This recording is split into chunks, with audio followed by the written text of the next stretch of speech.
അനിൽ മോഹന്റെ സാഹസിക രക്ഷാപ്രവർത്തനങ്ങൾക്ക് കേന്ദ്ര ആഭ്യന്തര മന്ത്രാലയത്തിന്റെ അംഗീകാരം.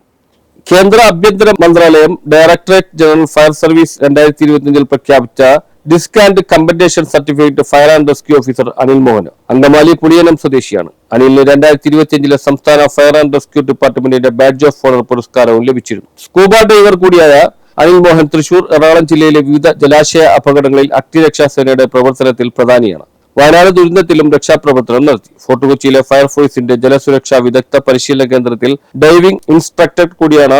നിലവിൽ ചാലക്കുടി അഗ്നിരക്ഷാ നിലയത്തിലാണ് ജോലി ചെയ്യുന്നത്. നേവി ഉദ്യോഗസ്ഥയായ രേഖ രാമകൃഷ്ണനാണ് ഭാര്യ. അങ്കമാലി വിശ്വജ്യോതി പബ്ലിക് സ്കൂളിലെ 4ാം ക്ലാസ് വിദ്യാർത്ഥികളായ ഭഗത്, അനിൽ, മണി, കർണിക, അനിൽ എന്നിവർ മക്കളാണ്. News bureau, Kalady.